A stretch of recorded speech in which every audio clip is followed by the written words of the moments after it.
Good morning, family. Can you give God a great praise just for the grace of another day? We are so thankful for you. As you know, one of our values as a church family is to be a catalyst for change.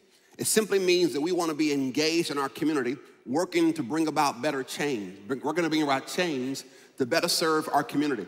And so one of the projects we've had the real privilege to partner with over the last 8 or 9 years is the incredible development happening at the shops of Redbird. And so this is not their first time. They've come and offered other seminars earlier on in the project. But I wanted to introduce you and welcome again Mr. Peter Brodsky, CEO of the shops at Redbird. Good morning. And Terrence, Maiden, CEO of Russell Glenn Company, the developer of that project. Can you help me welcome both of them today?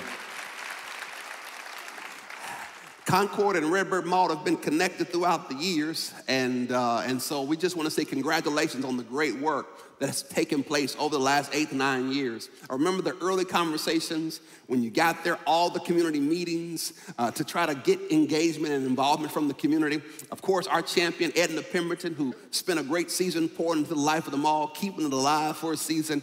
And so you guys have done an incredible job bringing it to where it is today. So would you just share a little about the vision for the shops at Redbird so we can hear that just once again? Absolutely. Thank you so much for the opportunity this morning, and good morning, everyone. The idea of Redbird from the very beginning has been to provide quality amenities to the community. And there's a few key words there. The first is quality, because there's a lot of amenities in this area, but not enough quality amenities that people in this area both desire and deserve. And so we've been committed from the very beginning that we were only going to provide the best, whether that's Starbucks, whether it's a cup of coffee, and that Starbucks is now the number 5 Starbucks in the country, number 5 most visited. Or whether it's medical care, whether it's office space, residential, family-oriented entertainment, restaurants. We're trying to bring everything right here to this community. But there's an even bigger purpose here, which is to spark those sorts of revitalizing developments all over southern Dallas and really prove the possible. And that's what Terrence and I have been working so hard on for the last 8 years, is to prove what's possible in this community. And thanks to the partnership with Concord, I think we're doing that. Yes, indeed. Definitely, definitely. Terrence, tell us a little bit about what's happening over there now. Tell us about some of the current projects that are already there, and if you want to, tell us about the latest one that's coming. Yeah, sure. So we just recently opened a new Chick-fil-A. We invite you all to come by and stop there. Also, we just completed construction on a new retail center that would have Jamba Juice and AT&T that's coming in. And we're really, really pleased to announce that we recently signed a lease with Tom Thumb to do a regional grocery store. So we've been working on that for quite some time, Pastor Carter, so that was a huge win for us. The other thing that we're starting construction on is bringing children's medical to Redbird. That'll be on the 2nd floor of UT Southwestern. And then we'll be commencing construction on our new West Wing that will have a new fitness concept called Redbird Rising. We also have Salon Suites coming in and a number of other tenants that will be coming inside the mall. That is outstanding. Can we celebrate all the great things happening there at the shops at Redbird? And in some way, a lot of progress has been made and so many exciting things have happened. We've got the Palladium, the multifamily, we've got the medical space. Just give us an overview of all the different, I know it's a lot to keep up with, give us an overview of all the different options that people can take advantage of.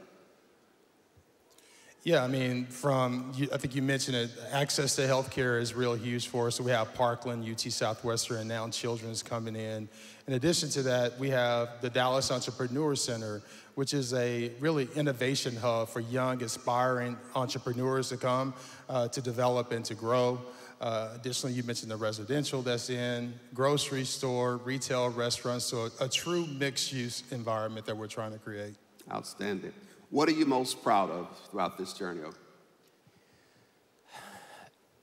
I think the thing I'm most proud of, and it wasn't even an intentional goal at the beginning, and I think part of the reason I'm most proud of it is because it's happening organically, is that Redbird is becoming a center of Black ownership in this city.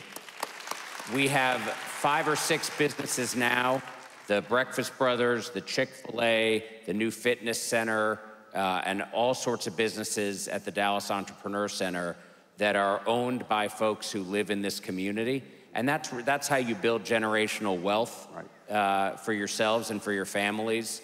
And it's exciting to us to be part of providing an environment in which those businesses can thrive. Outstanding, outstanding, outstanding. And then, in addition to that, part of the mall ownership is also Black owned. About 4 to 5 of our members own a part of the mall as well. That's true, that's true. The connection between Concord and Redbird is huge, starting with Edna Pemberton, but Roland Parrish and Randy Bowman and Willis and Sophia Johnson and Terrence are all members of Redbird. And in fact, the guy that used to head our DPD, off-duty DPD, I just ran into him in the lobby earlier. He's a member of Concord. So you ready to join, Peter? We can take you in right now. I'll talk to my rabbi about it. All right. This has been an amazing, I cannot tell, you know, we've been friends the last 10 years, working on this project, working on other things in the city. And I just want to, again, just commend you both for the hard work of making sure this is not just a development project, but what I've always admired about the project, it's been birthed out of the community. From the conversations, to ownership, to entrepreneurship, to the continued work that's here. That's what we really look for when we talk about economic development. So I'm thankful for you guys pressing through. I even remember the early conversation about what to call it. And it was called something else, and the idea was brought up, let's bring it back and call it Redbird because it has such significance in our community. That was a great decision. It's all about pride in this community. It is. And we wanted to reflect the community and reflect what the community wanted it to be called. That's right, that's right. Well, family, let's thank them again. Let's thank Peter, let's thank Terrence. Let's celebrate them for their outstanding leadership in making this development possible. Thank you so very much.